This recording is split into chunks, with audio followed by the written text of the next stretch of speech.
how many of the regions that you're in are there insurance companies that own hospitals?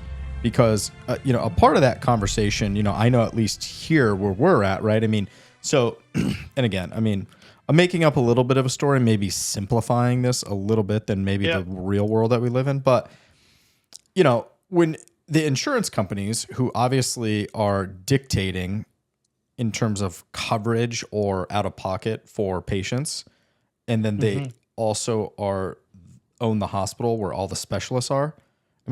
They can make it very challenging for patients who have these insurance programs, and for employers in that region to select one versus the other, because they make it very hard because they have both sides of the coin.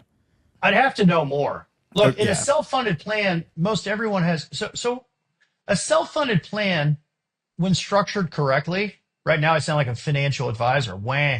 But when these things are structured correctly, like, they're safer than a fully insured plan because they look just like one, except they're yours.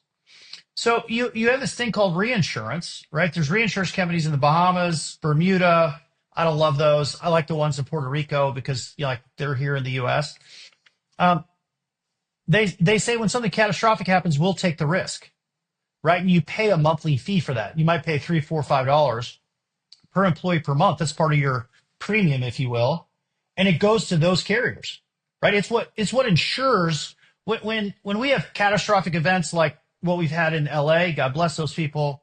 When we have that, the carriers aren't coming out of pocket for that. They go, holy smokes, this is what we pay the reinsurance guys for. I want to throw another wrinkle into this. We see a lot of direct primary care. Dr. Daniel Paul was actually one of the guests on our podcast, and he's great. I love him. He's definitely an innovator. Looking like, what about that? Now we're taking insurance completely out of this. We're taking self-funded out of this. It is self-funded, but it's self-funded by the patients, generally speaking. What do you think, if any role there is for that type of solution? I love it. And any employers that can get away with giving, like, some employers don't want to do it, but I encourage employers to donate extra dollars, that aren't allocated to anything specifically, but like, hey, you can use it for whatever you want. Wink, wink. This is really for your direct primary care coverage. So we don't have that 2 to 3 years, but can you give us, kind of like the David Letterman, the top 5 things that we can do that are pretty actionable? And like, we can get into details about this later, but almost like a little bit of a teaser for our guests out there. What would you say the top 5 steps are for us to kind of reclaim independence and get this pendulum swinging in the correct direction? And for patients too, to provide better, more accessible healthcare. All my expectations were met. So I had this picture in my head of Travis. It was great to meet you. Dutch Rojas. I'm like, man, what a name. I'm like, this guy has got to be Dos Equis. It's Dos Equis.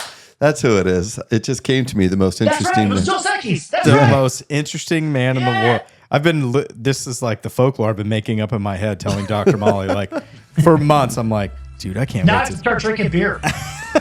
I just need you to grow a white beard, and I'm just like, yeah, white beard. Yeah. I'm almost there, man. I promise. I love it.